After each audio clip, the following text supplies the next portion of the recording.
नमस्कार, मैं ललित प्रजापति। और मिडिल ईस्ट से जिस तरह की खबरें आ रही हैं या वहाँ की खबरों को जो ज़्यादा डील करते हैं, अगर उन ट्विटर हैंडल्स को देखा जाए, उन खबरों के सोर्सेस को देखा जाए, उन ब्रेकिंग न्यूज़ को देखा जाए, तो बहुत अच्छी खबरें नहीं हैं। हर किसी की कोशिश आमतौर पर हर कोई चाहता यही है कि युद्ध जैसे हालात ना बने, क्योंकि एक बार अगर ईरान और अमेरिका का युद्ध होता है तो स्थितियाँ लगातार ख़राब होती जाएंगी। जानकार ये भी कहते हैं कि ये तृतीय विश्व युद्ध, थर्ड वर्ल्ड वॉर, उस तरफ भी ले जाया जा सकता है। तमाम तरह की खबरें आ रही हैं। ये कहा जा रहा है कि क्या शनिवार का दिन तय कर लिया गया है। ये कहा जा रहा है कि थार्ड का डिप्लॉयमेंट हो रहा है। एयरफोर्स का जमावड़ा बढ़ा दिया गया अमेरिका की तरफ से। अलग अलग खबरें इस तरह की भी आ रही हैं कि क्या अब सिर्फ ट्रंप के इशारे की देर है। ऑफिशियल्स तो यही कह रहे हैं।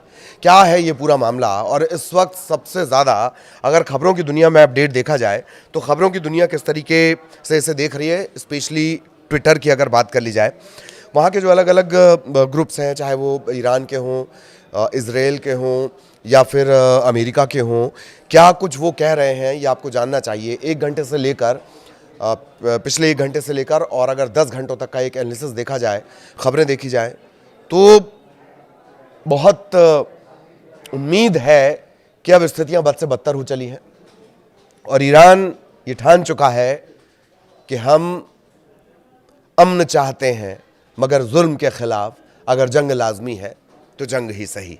ऐसा लगता है कि ईरान ये डिसाइड कर चुका है। जरा पिछले कुछ ब्रेकिंग्स आप देख लीजिए, इससे आपको अंदाज़ा लग जाएगा। ईरान ने फारस की खाड़ी में संदिग्ध गतिविधियों पर नजर रखने के लिए 2 निगरानी ड्रोन लॉन्च किए हैं। 2 surveillance drone to monitor suspicious activity in Persian Gulf. इसके अलावा अमेरिका के 4 E-3G सेंट्री 8WACS विमान और एक E-11A BACN विमान सऊदी अरब का जो प्रिंस सुल्तान एयरबेस है उसकी तरफ जा रहे हैं। आपको ये हमने बार बार बताया है कि ईरान के इर्द गिर्द अलग अलग military base, naval base, air force के बेस अमेरिका के हैं। अब ये खबर मिल रही है कि ये जो विमान है, हाईफाई और बहुत स्पेसिफिक ये एयरक्राफ्ट्स हैं, चाहे वो अवकाश हो, E-11 BACN हो, ये प्रिंस सुल्तान एयरबेस सऊदी अरेबिया की तरफ मूव हो रहे हैं। मतलब ये अब तक पहुंच गए होंगे। अमेरिका की कई सैन्य टुकड़ियां जो हैं वो यूरोप की तरफ भी रवाना की गई हैं। अच्छा, यूरोप का एक पेज मैं आपको बताऊंगा कि यूरोप की तरफ ये रवाना की गई हैं। 4 अमेरिकी ईंधन भरने वाले टैंकर का एक नया समूह कैलिफोर्निया से यूरोप की तरफ रवाना हुआ है। ये जो टैंकर समूह होता है ये बार बार रिफिल करता है।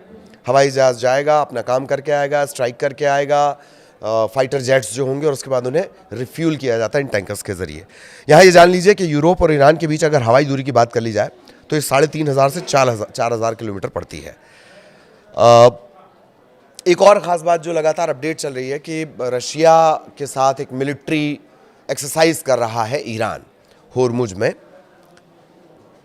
तो ये बहुत दिलचस्प है कि ईरान और रूस ने क्या मिलिट्री एक्सरसाइज की होगी। Iran and Russia conduct drills to free a hijacked ship during joint naval exercises. अगवा जहाज को कैसे छुड़ाया जाएगा, इसकी नेवल एक्सरसाइज की गई है। आप समझ रहे हैं एक एक चीज को। ये अलग अलग खबरें हैं और इनके आप किस खबर के जरिए और किस एक्सरसाइज के जरिए क्या संदेश दिया जा रहा है, इससे आप अंदाजा लगा लीजिए। और इन सब के बीच जो सबसे ज्यादा इस बात की तरफ खबर संकेत दे रही है, क्या कि कुछ घंटे और फिर ये युद्ध शुरू हो जाएगा। शनिवार सिर्फ दिखाया जा रहा है, उससे पहले ही कुछ हो सकता है। यह अमेरिका की नीति रही है, तरीका रहा है, स्ट्रेटेजी रही है। सिर्फ इस मामले की बात नहीं की जाएगी। पुरानी आप स्ट्रेटेजी उठाकर देख लीजिए। बातचीत चलते रहती है, वो हमला कर देता है। वेनेजुएला बातचीत चल रही है, हमला कर दिया। ईरान से जून में बातचीत चल रही है, हमला कर दिया। इजराइल, अगर अमेरिका हमला नहीं कर पाता है तो ये छद्म हमले की जिम्मेदारी इजराइल पे होती है। उसका भी तरीका यही, बिना किसी तरह की जानकारी के धड़ाम। अब मैं जो आपको बताने जा रहा हूं, पोलैंड के प्रधानमंत्री डोनाल्ड टस्क ने ईरान में मौजूद पोलिश नागरिकों से तुरंत देश छोड़ने का आह्वान किया। उन्होंने कहा कुछ ही घंटों बाद ईरान से पोलिश नागरिकों को निकालने की कोई संभावना नहीं रह सकती है। यह मैं आपको हिंदी में बता रहा हूं, अंग्रेजी में सुनिए। इन few hours there may be no more possibility to evacuate Poles from Iran। मतलब ये हो सकता है कि कुछ घंटों बाद ऐसी नौबत ना रहे कि हम ईरान से जो पोलिश नागरिक हैं उन्हें बाहर निकाल सकें। ये पोलैंड के प्रधानमंत्री हैं डोनाल्ड टस्क, उनके हवाले से ये ब्रेकिंग न्यूज चल रही है। इसके अंदाजे आप समझ रहे हैं कि कुछ घंटों बाद हो सकता है कि हम पोलिश नागरिकों को वहां से ना निकाल सकें। क्या है वो ये कहना चाह रहे हैं, इसके क्या मानी निकाले जाएंगे। उन्होंने तत्काल अपने जो पोलिश नागरिक हैं उन्हें कहा है कि तत्काल उन्हें ईरान छोड़ना होगा। अब ये एक खबर ये दावा करती है कि तेहरान पर जो अमेरिका हमला करेगा वो लाखों बम से हमला कर सकता है। इसमें क्या क्या होगा, cruise missile ATACMS, AMRAAM, phosphorus, GBU-57। और अमेरिका का दावा यह है कि ये जो हमला होगा ये अभूतपूर्व होगा, विल बी अनप्रेसिडेंशियली मैसिव। ये शब्द होते हैं किसी कहीं ध्वंस कर देना, जाके बर्बाद कर देना किसी चीज को, उसके लिए शब्द होते हैं।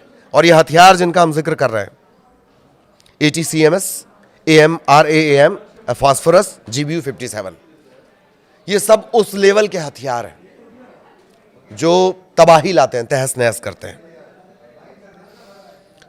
एक और अपडेट जो इजराइल से आ रहा है, Israel is even ready to eliminate Donald Trump in order to have specific instruction to obliterate Iran put in effect. Iran को पूरी तरह से खत्म करने के लिए इजराइल भी अलर्ट मोड पर है। और डोनाल्ड ट्रंप का जो विशिष्ट निर्देश है, स्पेसिफिक इंस्ट्रक्शंस, उसमें अमल में लाने के लिए इजराइल उन्हें खत्म करने के लिए तैयार है। मतलब इजराइल अटैक के लिए तैयार है, मोटा मोटी ये समझ लीजिए। ये एक तरीके से बताया गया है, चेताया जा रहा है। अब कुछ और पहले जाएंगे, कुछ और पहले घंटे की जो ब्रेकिंग है वो मैं आपको बताता हूं। पेंटागन ने जॉर्डन, कुवैत, बहरीन, सऊदी अरब और कतर में लगभग 20 ठिकानों पर थार्ड और पैट्रियट वायु रक्षा प्रणालियां तैनात कर दी हैं। 2 रक्षा प्रणालियां हैं इसमें, एक तो थार्ड है, दोनों के बारे में जान लीजिए, वो भी मैं निकाल कर लेकर आया हूं।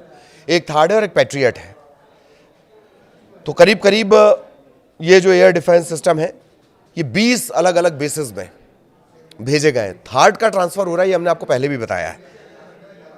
इसमें जॉर्डन, कुवैत, बहरीन, सऊदी अरब, कतर जहां पर पिछली बार सिंबॉलिक हमला ईरान ने किया था, और इस बार भी ईरान बार बार कह रहा है कि हम आप इजराइल के अलावा अगर कहीं अटैक किया जाएगा तो वो अमेरिका के जो सारे बेस हैं।